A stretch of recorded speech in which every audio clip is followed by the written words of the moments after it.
갈라디아서 2장 6절부터 보겠습니다. 6절 유력하다는 이들 중에 본래 어떤 이들이든지 내게 상관이 없으며 하나님은 사람을 외모로 취하지 아니하시나니 저 유력한 이들은 내게 의무를 더하여 준 것이 없고 도리어 그들은 내가 무할례자에게 복음 전함을 맡은 것이 베드로가 할례자에게 맡음과 같은 것을 보았고 베드로에게 역사하사 그를 할례자의 사도로 삼으신 이가 또한 내게 역사하사 나를 이방인의 사도로 삼으셨느니라. 또 기둥같이 여기는 야고보와 게바와 요한도 내게 주신 은혜를 알므로 나와 바나바에게 친교의 악수를 하였으니 우리는 이방인에게로 그들은 할례자에게로 가게 하려 함이라. 다만 우리가 가난한 자들을 기억하도록 부탁하였으니 이것은 나도 본래부터 힘써 행하여 왔노라. 아멘. 까지 보겠습니다. 유력하다고 하는 거, 또 기둥같이 여기는 사람들이라고 하는 거, 유명하다고 하는 거, 유력하다고 하는 이제 그런 것은 어떤 그 사람들에게 뭐랄까 영향을 끼치죠, 그죠? 무력한 자가 한 말은 아예 그냥 흘려듣지만 유력한 자가 한 말은 뭔가 듣게 되는 거잖아요. 그게 인간의 본성이라서 모든 사람은 다 누구나 유력한 자가 되고 싶어 하죠. 근데 어떻게 복음이라는 것은 복음이라고 하는 것은 인간의 어떤 힘에 상관이 없다는 걸 지금 바울이 또 말하고 있는 겁니다. 유력한 자가 말했든 무력한 자가 말했든 인간의 모든 말은 다 그냥 도구즈 보이스라고 하잖아요. 이게 마치 개소리와 같다라고 하는 겁니다. 인간의 모든 말은 하나님의 영광에 이를 수 없는 무익한 말이라고 하는 것이고 그 누구의 말도 인간에게 영원한 생명을 줄 수 없기 때문에 그렇습니다. 그 어떤 인간의 말도 인간에게 영원한 생명을 줄 수가 없다. 그런 점에서 어때요? 모든 인간의 말은 하나님 보시기에 다 헛된 거예요. 헛된 거. 누가 무슨 말을 해도 그 말이 나를 살리거나 나를 죽일 수가 없다고 하는 거죠. 그래서 유력하다는 이들 중에 바울은 어떤 유력하다는 이들과의 어떤 그 관계성을 어떻게 지금 세우고 있는 겁니까? 본래 어떤 이들인지 내게 상관이 없다 말 상관이 없다. 왜 그렇습니까? 하나님은 사람을 외모로 취하지 않는다고 하는 거죠. 외모로 취한다고 하는 말은 어떤 거예요? 외모는 단순히 그냥 생긴 이 꼴을 말하는 것이 아니라 외모라고 하는 것은 인간의 힘과 지혜와 뭐 인간의 어떤 인맥이라든가 그 모든 것 자체를 다 하나님은 신경 안 쓴다고 하는 거죠.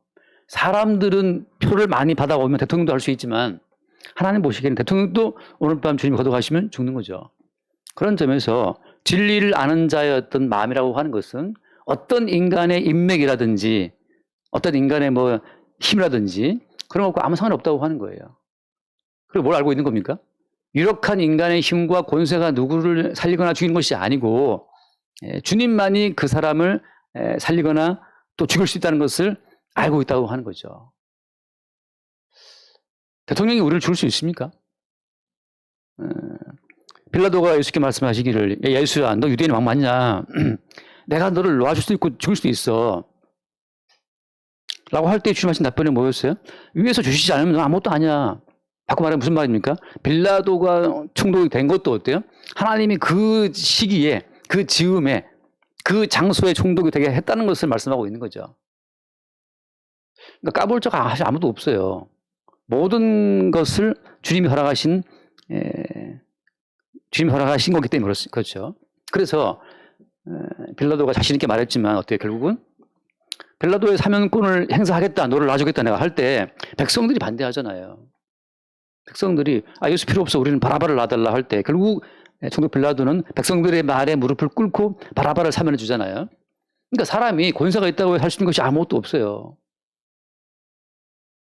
지금 정치권도 뭐 대통령, 뭐 총선, 무슨 뭐 비대위원장 뭐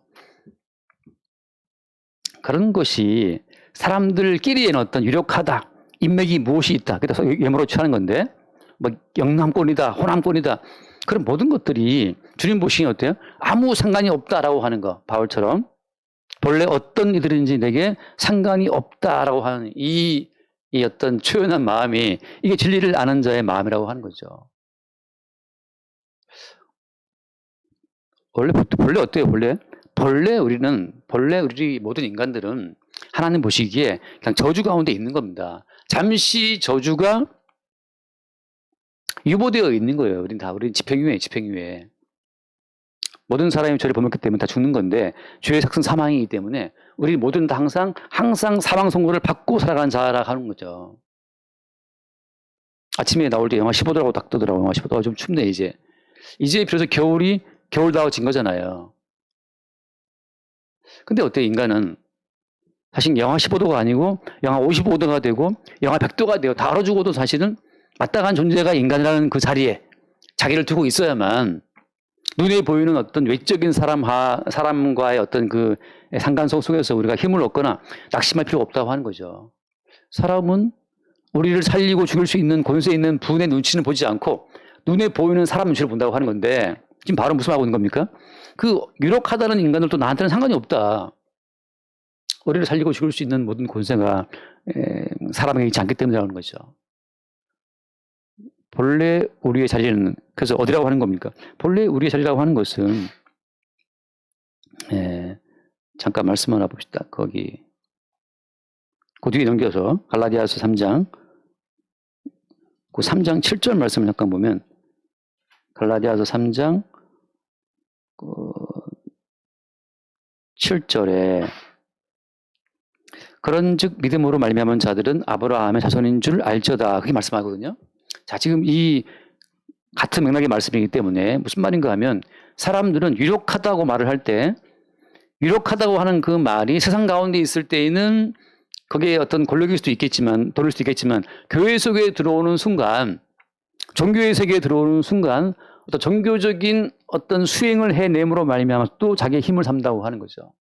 교회 속에 들어와서 할례를 받았다라고 하는 것이 그 사람의 힘이 될 수가 있다는 거예요.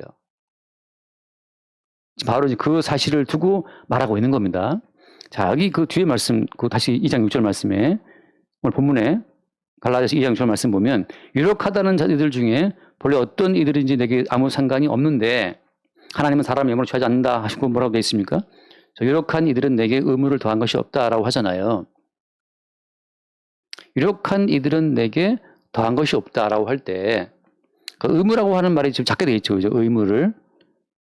그 작은 것이라고 하는 것은 이제 사본에 좀 이해해서 그래요. 사본이 좀 달라서 지금 의무라는 말은 작게 쓰는 겁니다. 원래 사본에는 없기도 해요. 의무라는 말이.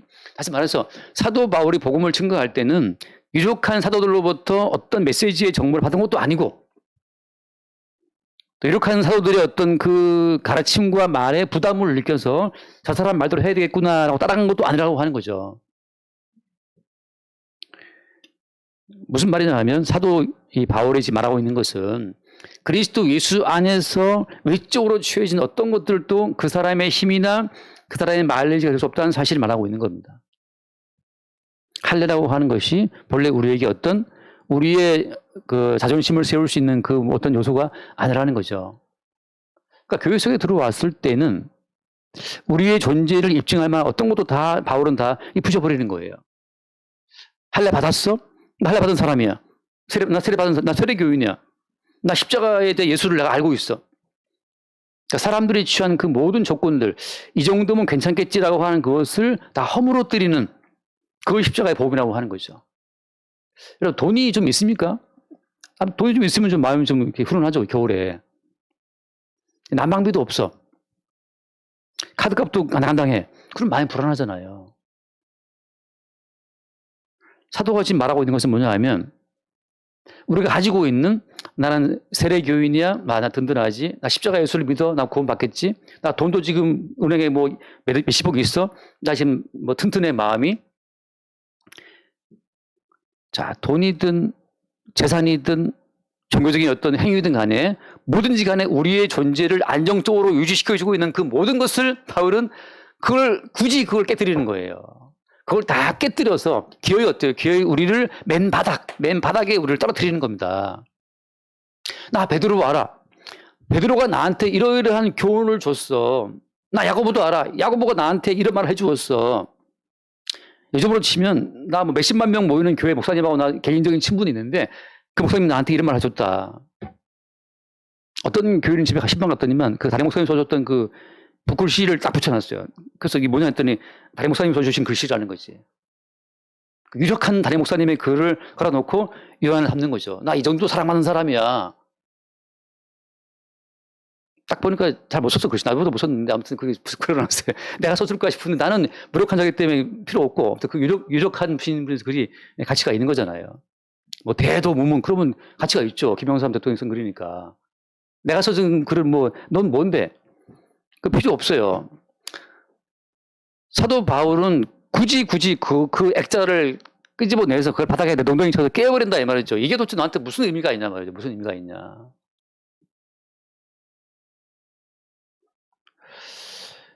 사람이 정녕 그 돈이 없어 죽는 겁니까? 제가 보니까 돈도 있고 명예도 있고 다 있는데 우울증 때문에 사람이 죽더라고. 우울증 때문에. 딱 봤을 때 괜찮은데 자살을 해. 자살을 왜 하나 봤더니 있는 것들을 잃어버릴까 싶은 두려움이죠. 있는 것들을. 근데 어때요? 주님은 십자가 복음은 기어이 어때요? 우리가 있다는 그 모든 것들을 다 끌어모아서 바닥에다 던져버리고 나서 너 자리를 원래 이렇게 다 깨진 자리, 맨바닥에 그냥 헤딩하는 자리, 아무도 없는 자리. 영하 15도 어떠한 그 무슨 오리털 뭐 거위털 패딩을 입어도 감당할 수 없는 영하 100도. 감당할 수 있겠어? 감당할 수 있으시겠습니까? 믿으셔야 합니다. 아무리 믿어도 안 되는 그 자리. 사도는 지금 유력하다. 베드로가 만나서 교제한 적이 있어. 야고보의 말을 난 들었어. 유력하다는 그 모든 말은 나한테 아무 상관이 없어. 라고 지금 다 그걸 깨버리는 거죠. 우리가 우리의 존재를 스스로 세워왔던 그 모든 요소들을 다 깨고자 하는 것이 그게 복음을 증가하는 사도의 심정이라고 하는 거죠. 그래서 어때요? 우리를 광야에 세우는 거. 아까 받은 것처럼. 길도 없이 거친 넓은 들에서 그 길도 없이 거친 넓은 들에 우리를 세우는 것. 이리저리로 헤매는 내 모양 저 원수 조롱하도다.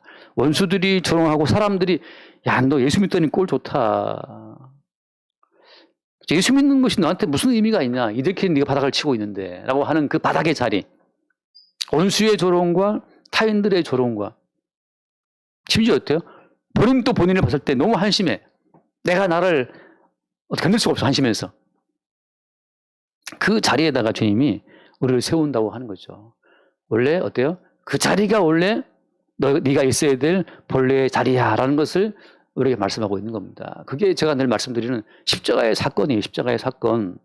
십자가가 지식이 아니라 십자가 사건으로 오게 되면 우리의 옷을 다 벗겨버려요. 군병들이 예수의 옷을 벗기고 속옷을 벗기고 말이죠. 서로 그 옷을 제비뼈 나눠 가지면서 낄낄대고 있는 그 희롱의 자리에 가서 벌거벗김을 당하고 못 박히는 십자가의 자리.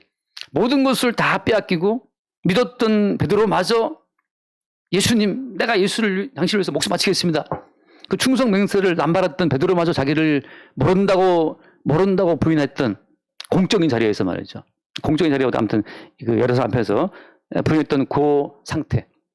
믿었던 사람에게까지 배신을 당하고 가진 것은 아무것도 없고 벌거벗기운 채로 십자가에 못 박혀야 되는 그 상황에서 얼마나 가슴이 두근거리겠어요. 그 자리에 주님 우리를 세움으로써 내가 가진 것은 아무것도 없고 나도 나를 지킬 수가 없다는 그 사실을 우리 가운데 주님이 굳이 확인을 시키는 거죠. 지난주에 영화를 한 편 봤는데 그 처음 장면에서 프랑스 대혁명 때 로베스피에로가 혁명을 주도하면서 단두대에 사람을 많이 세우잖아요. 혁명은 피를 원하니까. 군중들의 요구에 뭔가를 화해줘야 되다 보니까. 그래서 마리 앙투아네트라는 그 왕비를 죽이는 장면을 처음에 나오는데 이제 그 왕비가 사람들의 막 조롱을 받고 말이죠. 이렇게 끌려와서 단두대에 이제 그 긴 모가지를 들이밀고 위에서 뭐 엄청난 길로틴이 툭 떨어지는 그 장면을 이렇게 찍는데 약간 슬로우 이렇게 그렇게 제 가슴도 이제 두눈 이입하니까 내가 오늘 밤 끌려가서 단두대에 모가지가 딸린다고 치면 어떤 심정일까?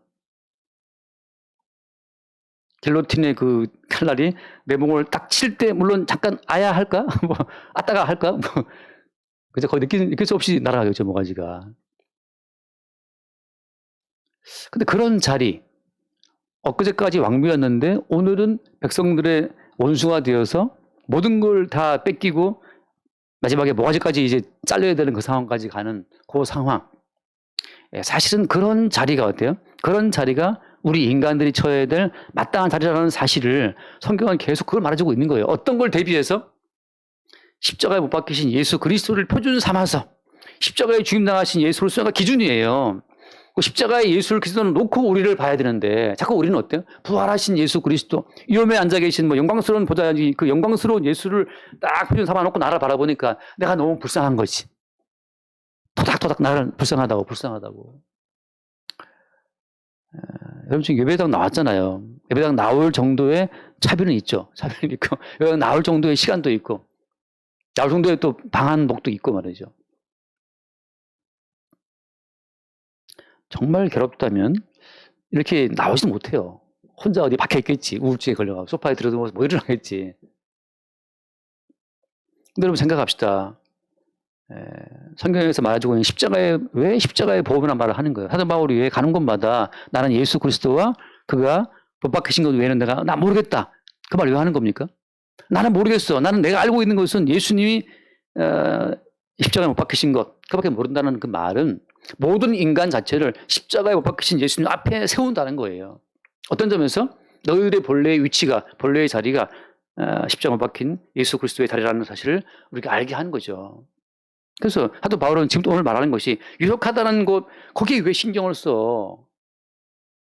외모? 난 어떤 빽이 있어? 내 인맥은 누구야? 누가 나를 후원해 주는 사람이야? 나 누구랑 아는 사람이야? 내가 누군지 알아? 뭐 있지 않습니까? 내가 누군지 알아 하는 거. 니 내 누군지 아니? 그거까지 알아야 되니? 돈 받으러 왔는데. 걔는 돈 받으러 왔으니 그건 받으면 되는 거고.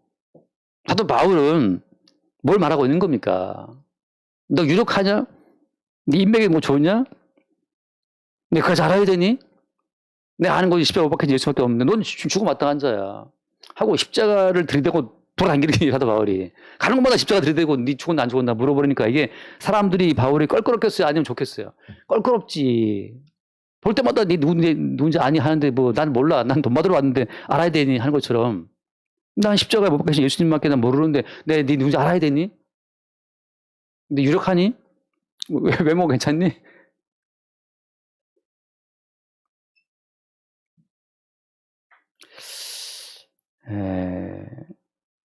어차피 길로틴에 목 날아갈 건데 두려워 따라와야 뭐합니까? 어차피 날아갈 건데 어차피 우리가 마지막에 다 죽을 건데 괜히 심장 두근반 세근반 5건 6건 할 뻔 뭔 소용이 있어. 어차피 죽을 건데 그냥 오늘 다 죽고 갑시다. 여기서 죽었다. 두근반 세근반 심장이 몇 건이에요 총? 심장의 무게는 6건이잖아요. 두근반 세근반해서 너무 고차원적인 유머라도 그냥 다 죽고 갑시다. 이거죠. 다 죽자. 주님 하신 말씀은 나와 함께 죽자. 그리고 하신 말씀이 이미 너 나와 함께 죽지 않았냐? 죽지 않았냐 말이죠. 이미 우리는 주와 함께 죽었다는 거죠. 죽었다. 어떻게 심지어 우리는 죽고 저는 그 말씀이 너무 재밌는 게 잠깐 고린도서 2장 말씀을 이거 안 줬어요. 선생님. 고린도서 2장 말씀에 보면 고린도서 2장 그 12절 말씀 봐요. 2장 12절 보면 자 너희가 세례로 그리스도와 함께 장사되고라고 했잖아요. 여기서 이 장사되었다라고 하는 거. 여러분 이미 우리는 장례식을 치른 자들이에요. 이광호 성도님이 작년에 세례 받으셨잖아요. 그 세례가 뭐냐? 그 세례가 뭐예요? 세례로 그리스도와 함께 장사되고 세례가 장례식이에요. 세례가. 우리는 이미 고 정춘하 이 사진에다가 이렇게 까맣게 이렇게 양쪽으로 하잖아요. 고 정춘하. 전 세계에서 가장 많은 성씨가 뭔지 알죠? 전 세계에서 가장 많은 성씨. 우리나라는 뭐가 제일 많아요? 김씨가 제일 많나? 사실은 아니래요. 사실은 제일 많은 성씨는 고씨래요. 고씨.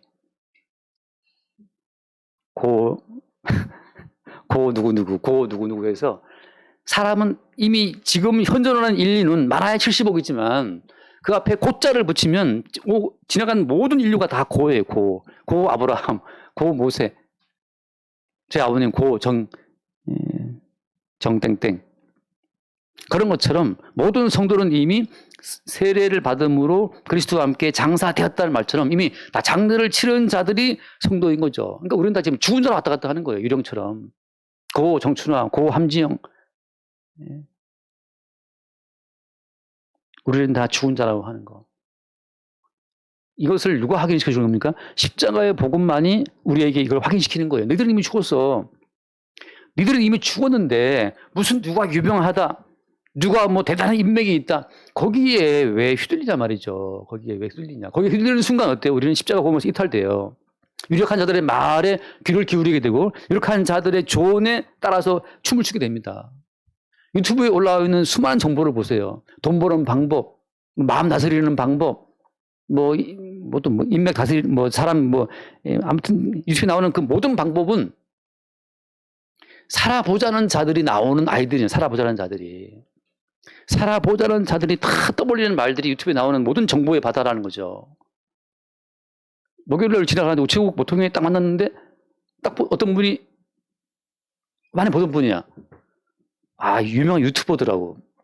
그래서 내가 이렇게 그분도 이제 자기가 알고 있으니까 네 하고 그러더라고. 그래서 그 방송에서 보신 분이니까 맞대. 그래서 서로 잠깐 근데 그 순간 이름이 안 떠올라.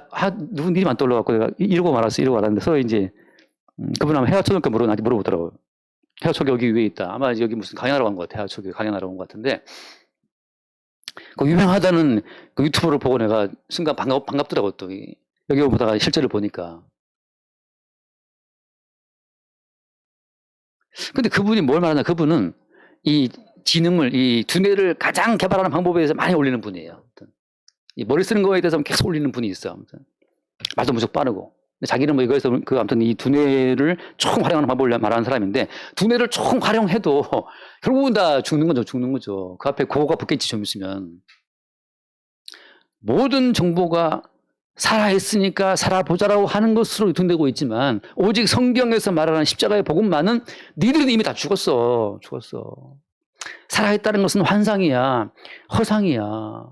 왜 허상입니까? 결국은 다 죽어버리니까.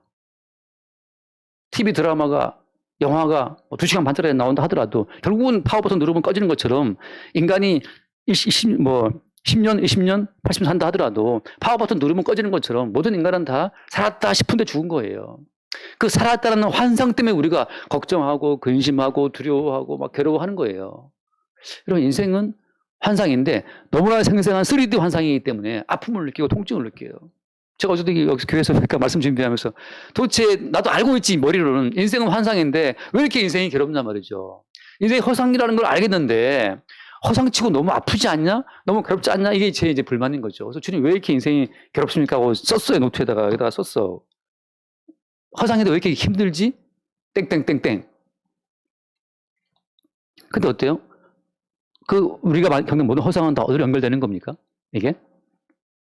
아까 드린 말씀처럼 모든 표들이 십자가에 죽임당하신 예수님이 있기 때문에 십자가에 죽임당하신 예수님이 느꼈을 법한 그분이 짊어졌던 그분이 다 이렇게 짊어지고 가셨던 우리의 고통과 아픔 자체가 무엇인지를 우리는 조금 맛보기로 보는 거란 말이죠.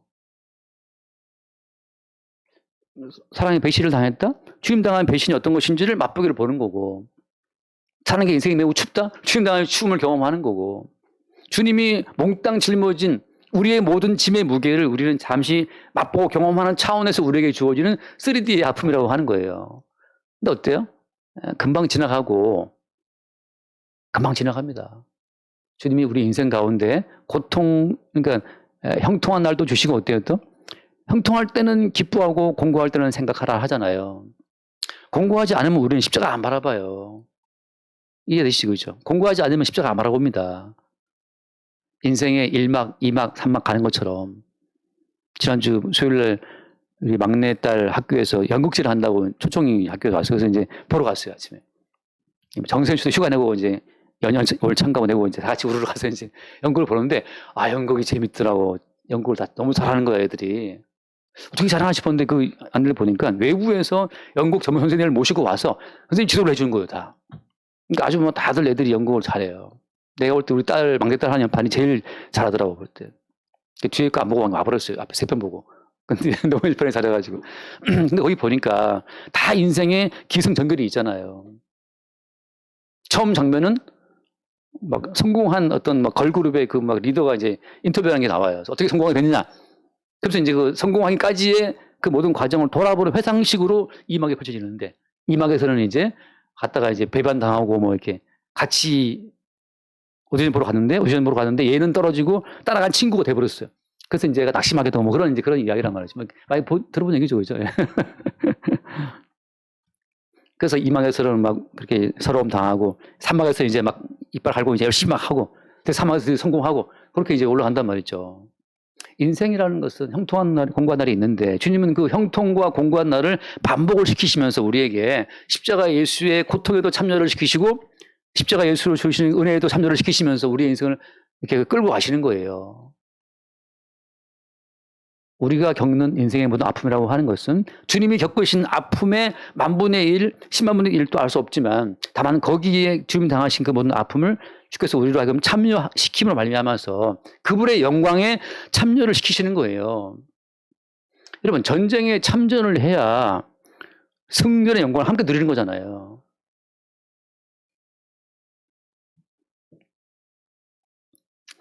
요새 또 뭐 이스라엘 전쟁이 굉장히 심각하잖아요. 많이 죽고 그러는데 러시아도 지금 전쟁 중에 있고 전쟁에 참전을 해야 영광도 누리게 되는 것처럼 주님께서는 우리로 하여금 이 허상 같은 인생을 통해서 주님이 겪었던 아픔을 함께 겪게 함으로 말미암아서 주님이 얻으신 영광의 잔치에 참여하게 하시려고 우리로 하여금 이 주님의 싸움에 참전을 시키시는 과정이라고 하는 거죠.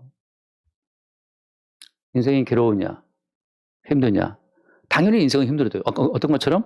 길도 없이 거친 광야에서 헤매는 것처럼 인생은 힘들어야 마땅한 것인데 웬일인지 오늘 우리에게 따뜻한 도시가스가 들어온다면 이게 웬 은혜냐 말이죠.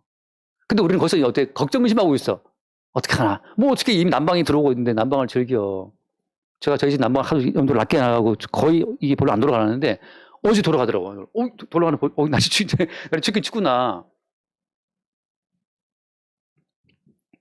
집에서 뭐 긴팔 입고 말이죠. 아침부터 목도리 두르고 이제 뭐 아침 왔다 갔다 하다가 실내에서도.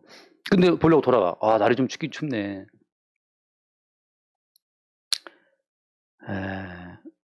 지난주에 그 탈북 화가의 글을 본 적이 있는데,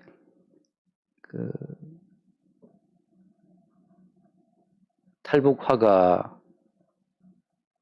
그 사람 말이 재밌더라고요. 일제시대 때는 수박을 봤대요. 일제시대 수박을 봤는데, 김일성이가 통치하고 김일성, 김정은 시대에는 수박이 뭔지를 아무도 모른대요, 사람들이. 근데 이 사람이 탈북을 하고 남한에 넘어왔는데, 사람들이 수박을 막 버리더라는 거지. 막 빨간 거 안 먹고 막 버리고 해서 이게 웬일이냐. 자기들은 자기 그 일제 때만 해도 그 약간 어려울 때는 수박 껍질도 다 먹었다는 거지.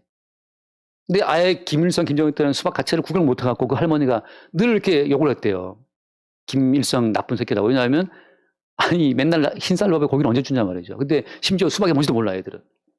그래서 그 탈북하신 그분도 할머니한테 들었대요. 수박이란 말은 들었대. 말은 들었지만 본 적은 없어. 남한 내려와서 이게 수박이야.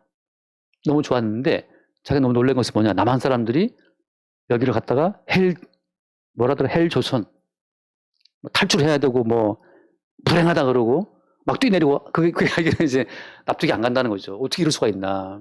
정신적 빈곤이죠. 타인과의 비교잖아요. 비교. 표준은 어디에 두느냐. 유력한 자들에게 두느냐. 아니에요. 지금 바울은 지금 말하고 있는 것이 뭐냐. 십자가에 죽임당하신 예수 그리스도를 표준으로 세워놓고 십자가에 죽임당하신 예수님의 십자가의 자리가 니들이 본래 있어야 될 자리야. 그 자리로부터 다 주어지는 것으로 우리의 삶을 볼 수 있는 그게 복음이 주는 어떤 권세예요. 권세.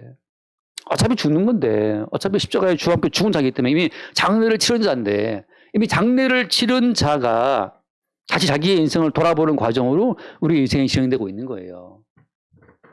지금 그 뒤에 막 해야 되는데 지금 7절 말씀, 7절에 보면, 오늘 보면 7절에 도리어, 갈라디아 2장 7절입니다. 도리어 그들은 내가 무할례자에게 복음 전함을 맡은 것이 베드로가 할례자에게 맡은 것 같은 것을 보았고, 8절 베드로에게 역사하사 그를 할례자의 사도로 삼으시니가 또한 내게 역사하사 나를 이방인의 사도로 삼으셨느니라. 이게 지금 왜 볼라가 안 되죠?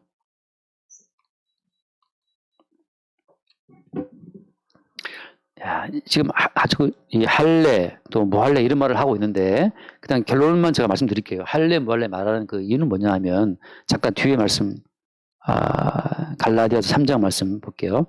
바로 옆에 있죠. 갈라디아 3장 자, 9절 말씀 보면 9절에 3장 9절 다시 한번 봐요. 3장 9절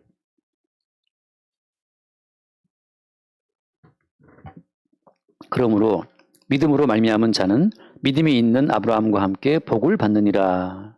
자, 10절 무릇 율법 행위에 속한 자들은 저주 아래에 있나니 기록된 바 누구든지 율법책에 기록된 대로 모든 일을 항상 행하지 아니하는 자는 저주 아래에 있는 자라 하였습니다.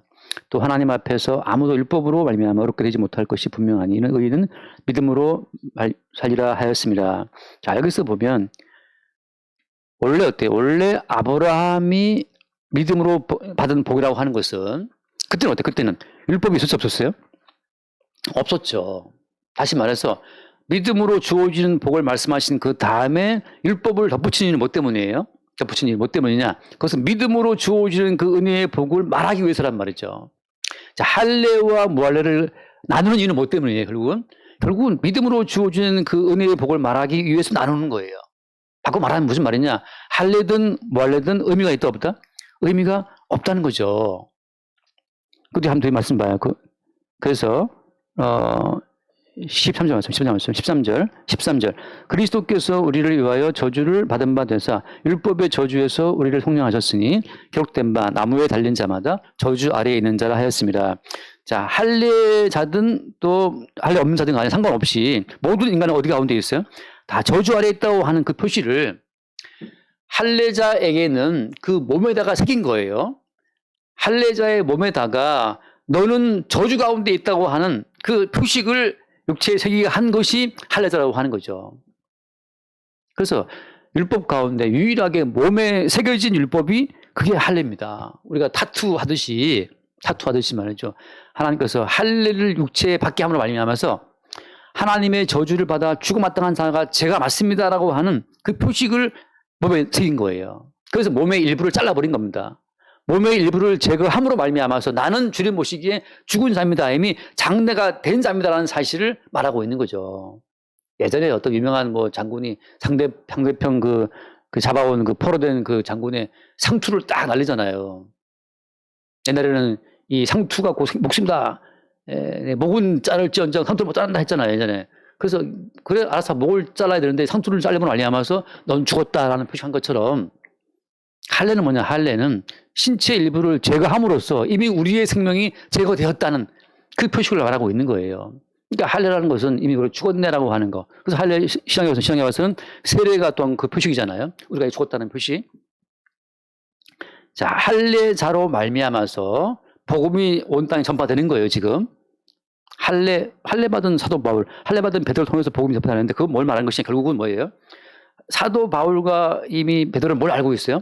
할례의 근본 취지가 뭐다? 취지는 이미 우리가 하나님의 주주 가운데 죽었다는 그 사실이라는 사실을 알고 있잖아요.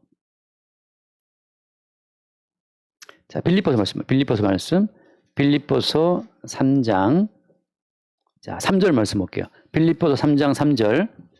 빌립보 3장 3절.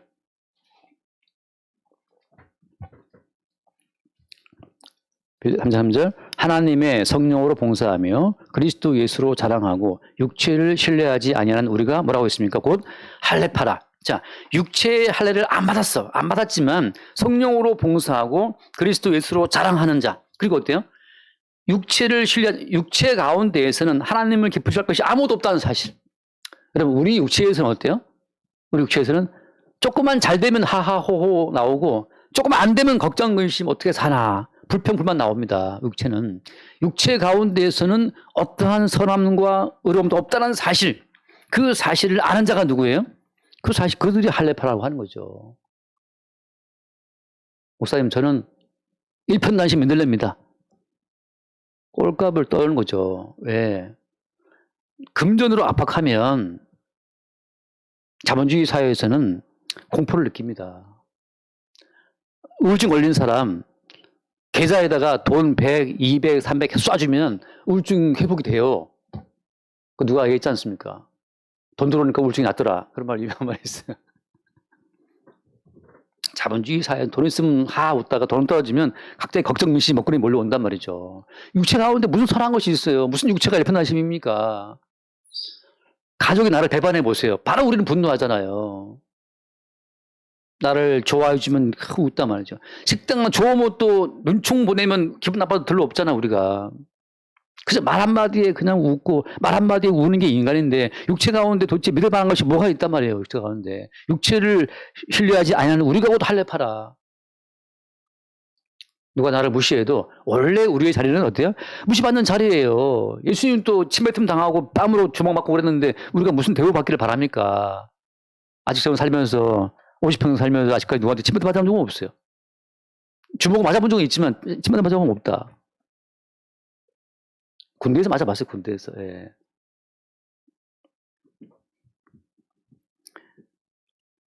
할례파는 무엇이? 그러니까 어떻게 하다 보면 이 할례의 취지를 아는 바로 입장에서는 할례를 받든 안 받든 무슨 의미가 있어? 그게 무슨 의미가 있니?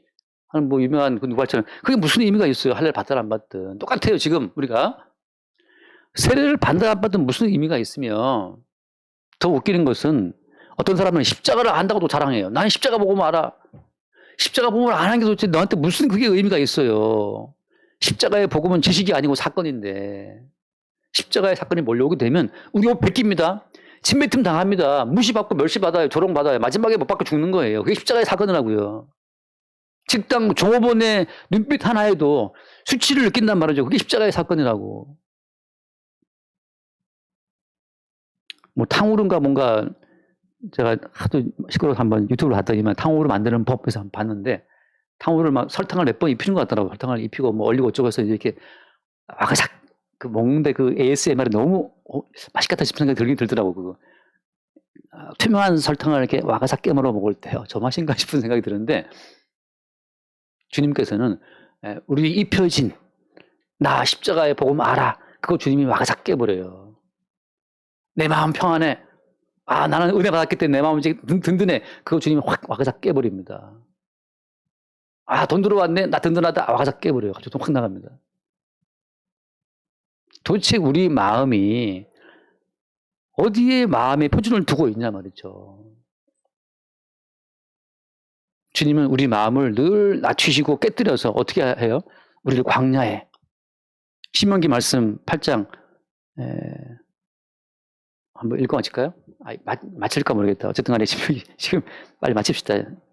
앞에 너무 제가 시간을 많이 쏟았어요. 신명기 8장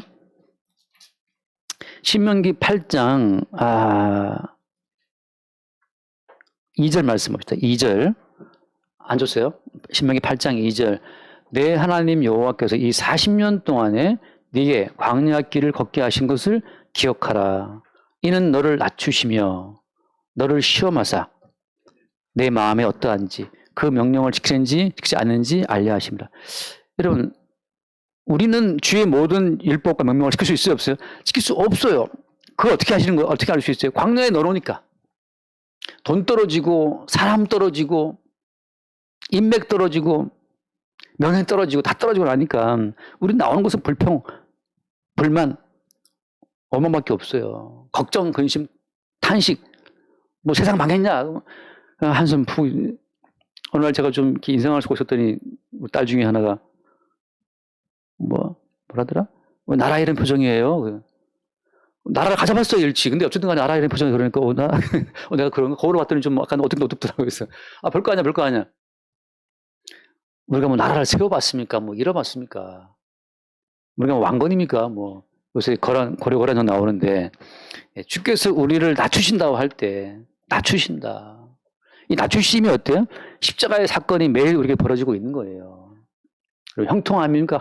형통한 날을 보내고 있습니까? 요즘 뭐 사기 좋습니까? 그러면 십자가에 죽임당하신 주의 은혜로 말미암아 오늘 내가 이 평안을 누리는도다 하고 감사하시기 바랍니다. 이제 우리가 무슨 한계에 있다고 넷플릭스를 팍 들어 누워서 지난 금요일 또 다 같이 앉아서 넷플릭스를 딱 바라보는데 콘크리트 유토피아 보는데 또 역시 이병헌 연기 짱이다 이러면서 이제 보고 왔더니 이제 남는 게 역시 이병헌 연기 잘하는구나 그거 남더라고. 뭐 한계 있다고 우리가 그 소파에 탁 앉아갖고 들어 누워서 말이죠. 그 영화를 즐깁니까? 목사님 뭐 그 정도 사치에 그럽니까? 형통한 날에는 기뻐하시기 바라고 공고한 날에는 주님이 나를 낮추시는구나. 어디에 하시려고? 십자가의 아픔에 우리를 참여를 시키시려고. 지금 아빠가 괴로운데 남편이 괴로운데 아내 혼자 하하호 할 수 있습니까? 남편이 괴로우면 같이 괴로운 거지. 지금 와이프가 아픈데 남편이 하하호 할 수 있어요? 같이 괴로운 거죠. 그리스도 예수가 십자가에 못 박혀 있는데 지금 다 함께 우리가 뭐 즐거워할 수 있습니까? 항상 주님은 십자가의 사건을 현재형으로 발생을 시키는 말미암아서 다시 우리에게 할례를 행하시는 거예요. 네 육체 가운데 믿을 거 없지 않니? 내게 있는 모든 것들 다 나의 아픔으로 주어진 것이 아니냐라고 우리에게 주님이 알게 하시는 거죠. 그때 다시 우리에게 십자가 사건 이후에 주어지는 생명의 평안이 주어지는 겁니다. 돌아와서 마칩시다. 갈라디아서 2장. 그래서 2장 9절 말씀에 하나만 읽고 2장 9절에 또 기둥같이 여기는 야고보와 게바와 요한 또 내게 주신 은혜를 알므로 나와 바나바에게 친교의 악수를 하였으니, 친교의 악수라고 하는 것은 어떻게 나누는 거냐면 모든 그 기득권을, 그러니까 모든 높아진 것들을 다 부정했을 때 그때 나누는 게 친교의 악수. 다시 말해서 너도 저주 가운데 있고 나도 저주 가운데 있고 그런데 어때? 그런데 십자가에 죽으신 예수의 은총으로 너도 구원되고 나도 구원되고, 지금 밥 한 숟가락 먹는 거 너도 주의 은총으로 먹고 나도 주의 은총으로 먹고, 그 오직 우리의 모든 자리를 광야에 두고 지금 존재하는 모든 존재의 뿌리가 십자가에 희생했다는 사실을 알 때 그때 우리에게 친교의 악수라는 것이 가능해지는 거예요. 이거 없을 때는 유력한 자의 악수가 됩니다. 유력한 자의 악수가 뭐 영어로 악수 뭐 있던데 뭐 무슨 뭐 돌도끼를 던졌다 그러나 뭐 그런 영어 있잖아요. 아무튼 그런 대통령의 악수는 어때요? 얼마 전에 보니까 대통령 갔다 돌아오는데 그 노전 대표 90도로 인사를 하는데 이게 구태연스럽냐 싶어요. 지금 갑자기 그냥 아무튼 힘과 힘이 맞서면 이게 유력한 자의 악수가 돼버립니다. 치교가 안 돼요. 교회 속에 들어오면 그 사람 부자래, 그 사람 무슨 재벌이래, 그 사람 무슨 거지래, 그 사람 뭐 전수사인데, 그 사람 월수사인데, 이런 친교가 안 돼요. 부자든 가난하든 모두가 다 광야에서 아무것도 아는 예수님처럼 뻘과 벗기 혼자 살아 마땅한 자들인데 조선시대처럼 개똥이 소똥이야 말이죠. 개똥이 소똥이. 저는 그 개똥화 소똥화는 그게 옛날에는 그게 좀 그랬는데 요즘엔 너무 은혜가 돼요. 왜냐하면 본래 우리의 자리가 개똥이 소똥의 자리예요. 그거 어디 있어요? 개똥은. 개똥 소똥은 다 어디 있습니까? 길바닥에 있어요. 다 그렇게 길바닥에 앉은 애들이라고 하죠, 모두 다. 길바닥에 살아야 될 마땅한 인생들인데, 며느리집 5층에 살고 2층에 살고, 며느리집 난방 나오는 방에 살고 있다면, 그게 은혜라고 하는 거죠. 원래 길바닥 광야에 있어야 될 마땅한 자들인데. 친교의 악수는 언제 나누는 것이냐? 너도 주의 은혜로, 나도 주의 은혜로 여기에 있다는 사실을 알 때, 그때 우리는 서로가 서로에 대한 모든 기득권, 편견 다 던져버리고 십자가에 죽임당하신 예수의 은혜 안에서만 친교의 악수를 나눌 수 있는 거예요. 그럴 때 그래서 어떻습니까? 예루살렘에 있는 정통적인 사도든 족보 없이 나중에 어떻게 굴러먹은 사도든 간에 그게 아무 의미 없이 친교의 악수를 나눴다는 것을 바울이 말하고 있는 거죠. 십자가의 보험 안에서만 친교의 악수가 가능한 겁니다.